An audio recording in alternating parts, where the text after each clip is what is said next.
What's up, my nerds? God. Sorry. That is so cringe. I'm sorry. I'm trying to come up with like a signature greeting, and I thought, what? Like, Wheel of Time, what? And nerds, because, nerd. God, that was so cringe. Alright. Don't think that's gonna be my signature greeting, but whatever. Welcome back, everybody. Anyway, so a little while back, Ali and Gus from the... sorry, I'm still laughing at my... Okay, Ali and Gus from Wheel Takes. It's a first-time reader podcast, one of my favorites. There's a lot of amazing first-time reader podcasts out there, but this particular first-time reader podcast, they were hosting something called the Grinwall Cup on Twitter, and it was a poll to, ostensibly find the quote-unquote hottest character in Wheel of Time. And it's called the Grinwall Cup after Elsie Grinwall, the side character, this girl who's just unapologetically thirsty. And the whole thing was it was all in good fun, and I was enjoying it tangentially, not taking it really seriously until my girl Nynaeve was suddenly up against Min. And initially, Min was winning, and I suddenly cared. I cared a lot. It upset me so much to think that Nynaeve would lose to Min. And I got real passionate about it, and I lobbied for, my girl, who did actually end up winning that particular round. But anyway, it got me thinking, why? Why did it bother me so much to see Nynaeve losing to Min? I wasn't nearly that passionate seeing Nynaeve up against other characters, but with Min, it bothered me. And I mean, as I'm sure most of you, if you're watching this channel, if you know me, Nynaeve is my favorite character. But I don't dislike Min, at all. I like Min. I think she's a great character, and she's a good person. I have no animosity towards her as a character, and well, I've been thinking about it for a fair bit ever since the poll happened, and I thought, why not? Let's talk about Min today. But once again, sorry, unfortunately this video is going to contain full spoilers all the way through to the end of the series. Hell, I'm even going to go beyond the end of this series, so, standard warning. If you haven't finished, I'm sorry, but this is where I'm going to have to ask you to leave us. Sorry. So, okay, Min. Min is one of the few female characters that we spend any time with in this series who does not have the ability to channel, which makes her kind of unique, actually. She, of course, does have her own ability, her viewings, and when she comes into the story, she comes in strong. She comes in hot, she's feisty, she wears boys' clothes, she speaks her mind, she is brave and compassionate, she's got a great sense of humor, she's got a good head on her shoulders, she's got a great heart. What's not to love? Maybe the fact that for some reason RJ decided that all of his female characters would start dressing more sexy or at least more feminine, however you want to define that, as they fall in love or as they mature as women. So Min goes from wearing just standard boys' clothes with short hair to shoulder-length ringlets and then tight pants with flowers embroidered on the hem of her coat, and she just becomes more girly as the story goes on. And it's just a frustratingly consistent thing that apparently all of the women in this world do, and I don't like it, because if it was a few characters, it could be like, oh, this is about their personality, this is these particular characters, how they grow. But when it's all the women doing the exact same thing, like even in Tel'aran'rhiod, they think of the man that they love and their neckline drops. I don't know. Heterosexual women, tell me, please, is the first thing that comes to your mind, just pops into your head when you think about the man you love, is, I want to show him my boobs? Is that a thing? Because it's not a thing for me. I don't understand it. It's such a weird tick, and all of the women are exactly the same, and it starts to feel more like a hack 80s comedy bit of women be like this and men be like that. I don't like it. But I just kind of forget about it. I've talked about this in other videos. There are just certain things that I kind of just gloss over in my mind because I don't like them. So if I focus on that one particular aspect of Min's growth or storyline, I don't like it, but I don't focus on it, so it's fine. But anyway, that was a whole side tangent. From The Great Hunt through to The Fires of Heaven, I'd say Min has a great story. Well, Okay, minus the Dragon Reborn, because she kind of disappears in that book. But, okay, so I guess that leaves us The Great Hunt, Shadow Rising, and Fires of Heaven. In those 3 books, Min is terrific. She's got her own plot line. She's got agency. She goes off with the girls in The Great Hunt, gets captured by the Shanshan and helps their escape. She also helps Swan and Liana and Logain, I guess, escape the coup in the tower. She goes off with them to Saladar, and then, well, that's where things drop off for me. Her story to me just sort of disappears when she goes off to be with Rand. Now, there's a lot of talk of late in the Watt fandom as to whether or not Min qualifies as a sexy lamp. And sexy lamp, by the way, is a term used to describe, well, it's used to address kind of actually the strong female character trope that involves like this particular type of strong female character that is where a female character is written in ways that describe her as strong on paper, but then that character actually has no real agency in the story, and sometimes no real relevance to the plot, no real impact on the plot, except for how they are used to motivate the male characters. Which can be a combination of the sexy lamp and the fridging trope. But, and it's called a sexy lamp because there was a comic book author whose name I did not write down in my notes, but I will put it up on screen now. She was in a Comic-Con panel, and she used this term, basically saying that if you can remove a female character from a story and replace her with a sexy lamp, you're a hack. Now, as I've said before, I'm still relatively new to the Wheel of Time online fandom, or just, the fandom in general. I've been reading the books for a while, but I was very solitary in my appreciation of this story.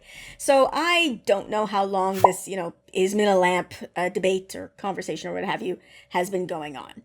I can tell you, though, that I hadn't ever thought of Min in that way until I heard other people debating it. But to be honest, she's just not a character that I'd spent a lot of time thinking about at all, at least not until recently. So I'm sure you're all like sitting on the edge of your seat wondering if I personally think that Min is a sexy lamp. So I won't keep you waiting. Personally, I think kinda, sorta, it's fuzzy. It's fuzzy for me. But it's fuzzy for me based on the fact that Min's story arc, in my mind, it doesn't end with the end of the series. Min, in the final book, finally, after ages, finally has some super interesting things happen in her plot that aren't the standard, put girl in danger to motivate male protagonist storyline, or just being Rand's emotional support girlfriend or whatever. I don't know.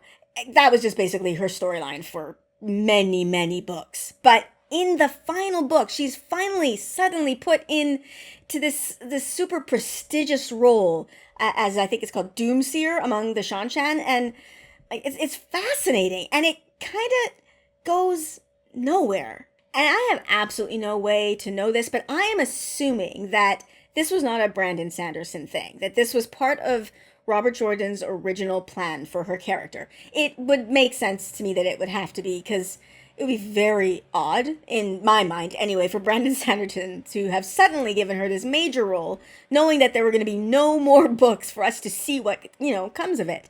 Like, not every plot line is going to be, neatly tied up in a bow by the end of a series this massive, but that doesn't mean that you start adding massive plot lines that don't have a resolution just for the hell of it in the final book.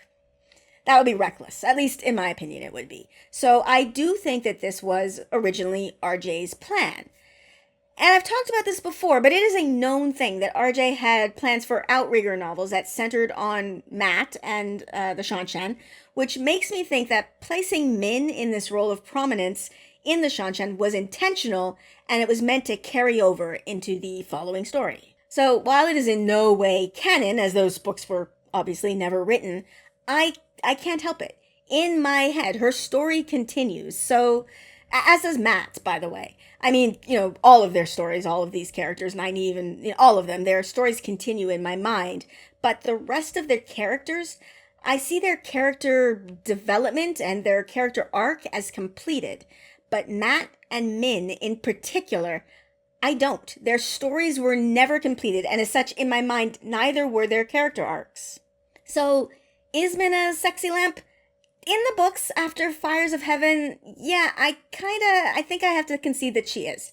But A, I don't see her story as done, and in the story that would have followed, I think she would have been amazing. And B, even if she is a sexy lamp, it doesn't really bother me that much for a couple of reasons. First and foremost, there are more than enough women in this series with agency and power and personality and plot lines that don't revolve around men. Or, well, okay, except for the fact that everybody's plotline kind of revolves around Rand because, you know, dragon. But it is having one female character who falls into this trope is fine. Some women are just like that. They want. I'm trying to think of how to say this without sounding like I'm being demeaning or whatever, or disparaging. I'm really not. Some women really do just want to be supportive of the men or whoever their romantic partner is in their lives, and that is their choice. And if that is how they want to live, and if that's what makes them happy and fulfills them, then, you know, do it. I am secure enough in my feminism to not be threatened by, you know, other women doing, I don't know, choosing to live in a man's shadow or whatever the expression would be. Feminism is about choice, and it is clear to me that Min chose to be where she is. Or, okay, well, there's a fuzzy element to that as well, but all right, we'll get there later. And the second reason it doesn't bother me all that much is one actually that Rebecca from Reading the Pattern went into in detail in a video that I will link in the description. She pointed out that this is just a season in Min's life where the man that she loves is going through hell. And it is completely understandable and even laudable that when your partner is going through something horrible, that you yourself would make taking care of them your priority. This is not Min's entire life. This is a couple of years out of her life where she decided to put Rand's needs before her own because he needed it. I'm not a huge Rand fan or anything, but I don't hate him. I'm just not passionate about him really, but it is entirely reasonable that when the man that she loves is dealing with things like the world hating him and the taint madness and, you know, not being able to trust anyone, the Forsaken trying to kill him or turn him and on and on and on, and she knows that the last battle is coming, and however the last battle ends, that will be the end of this torment for Rand.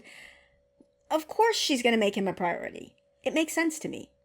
Okay, so before I said there was a fuzzy element to Min's choice, so let's talk about Min's choice. Min has this ability to see things that she knows will happen. They are unavoidable. She's had enough experience with her ability to not fight it. So when in the Eye of the World she sees Rand and knows that she's going to fall in love with him, she just lets it happen. And I understand it with her. I understand her submitting to fate in this way. After a lifetime of seeing how her viewings work, fighting it would be pointless. So I suppose the way I can see it is I see her as choosing to just let herself fall in love with him, I guess. I find it really, really unsatisfying. Love is not, or at least it shouldn't be anyway, a completely passive thing, but she is completely passive in this. And I don't fault her for it, actually. It makes sense with her character and her life experiences. It makes me not really care about her feelings for Rand because they don't read as real to me. They feel like they are manufactured by the pattern. It is an odd thing because I am on record as saying that of Rand's three ladies, his relationship with Min is the only one that feels real to me. And it's true. She's the only one he spends any time with. But I also am just not all that invested in it because he's the only one who actually got to experience falling in love. He has reasons for loving her, things about her that he loves. She just loves him because fate said so. And that's not enough of a reason for me. And so this grand love affair, I don't buy it.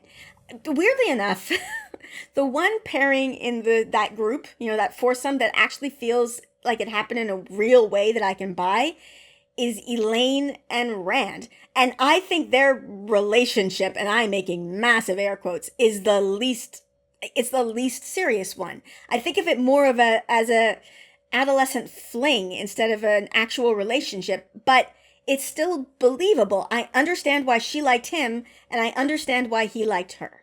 But with Min, and incidentally Avienda, it's fate. Fate told them that they had to fall in love, and then they just did it. And Avienda is different because she fought it, but the same reason that I am not emotionally invested in the romance of Rand and Min, I am also not emotionally invested in the romance of Rand and Avienda, because Avienda and Min were not given choice. And it's not any person that did it to them. Their choice was removed, even by something as intangible as fate or the pattern. Having that element of agency and choice taken out of it, it just takes the shine off of whatever relationship you try and craft after that. For me. And so, yeah, this lack of agency in who she fell in love with is what I meant by a fuzzy element to Min choosing to be with Rand. I think she made the best choice that she could, given the lack of choice that she had, if that makes any sense. So, okay, Min is kind of a sexy lamp, but I think of this as just a lull in her story. Granted, it's a long lull in the books, but it's a lull in her story because in my own personal post-book headcanon, she is about to kick off into something truly awesome right after the book's end. But none of this actually explains my emotional reaction to seeing Min beating Nynaeve in a hotness poll on Twitter. To explain that, I think I have to get more, meta. I have to talk about fandom. To repeat myself from earlier in this video, I am still relatively new to the Watt fandom community, and part of my reaction to seeing Min winning this poll was knowing and being suddenly aware of how the fandom talks about Min. There's a term that is often used to describe Min, and sometimes Avienda, and occasionally even Elaine, and that term is best girl. Go on, the Watt subreddits or Watt Facebook groups, and if you look, you'll see eventually people posting polls asking, who is best girl, or declaring who they think best girl is, or long posts detailing why they think a particular girl is best girl. And this term, I have only exclusively ever seen it used to describe one of Rand's three ladies. It's either Min, Avienda, or Elaine. No one ever asserts that, say, Moraine is best girl, because she isn't one of Rand's romantic interests. And when this term is used, when there is a debate about it, it is Min who always comes out on top. Which, if you are ranking which one of Rand's three ladies is the best girlfriend to Rand, yeah, she's gonna win. Even putting aside anything about emotional compatibility or whatever, she's the one who spends the most time with him, so she's gonna win that contest. But that isn't how this question is framed. It isn't, which one of these three women provides the most emotional support and is the best girlfriend for Rand? It's, which one of these three women is best?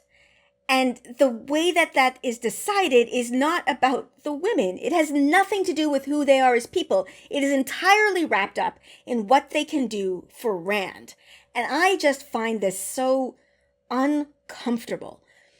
And okay, I'm about to get real pedantic here, but it is just bothersome to me that the only girls in the story who can qualify for this title of best are Rand's romantic partners. Why can't any of the other women in the story be best? Why can't women who arguably did more to actually help Rand defeat the Shadow, why can't they be best? I know this is just fandom nomenclature or whatever, but it just rubs me the wrong way. And then, of course, there are the actual arguments for why Min is, indeed best girl.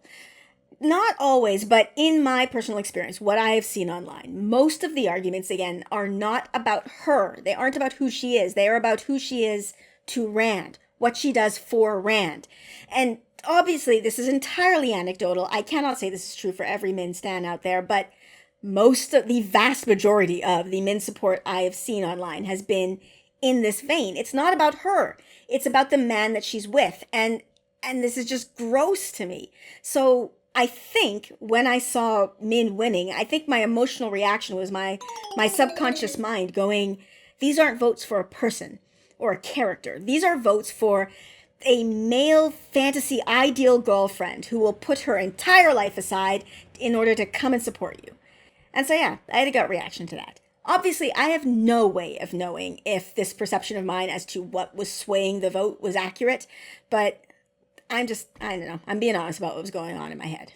So yeah, these are my thoughts about Min. This character deep dive is not so particularly deep into Min, actually, as a character. Min is, well, she's more mature and confident than a lot of the other characters, especially a lot of the other women. With her, what you see is what you get. There isn't a lot of subterfuge. You know, she's not wearing a mask. She just is who she is, and I really like that about her. This deep dive, if I'm gonna call it that, is more about how she is perceived in the Watt fandom, and so with that in mind, I'd love to know your thoughts. How do you feel about Min? Do you factor her post-book storyline into your thoughts about her like I do, or am I insane for doing that? Let me know in the comments below. And if you want to talk about it more, of course, you can always come in and join my Discord.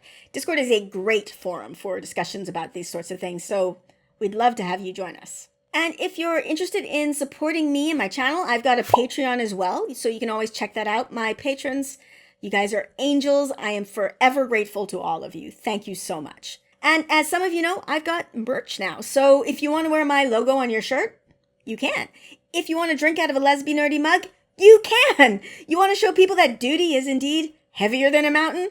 You can do that too. Links to my merch will be in the description below. And with that, as always, like, subscribe, and stick around for the art credits. Bye!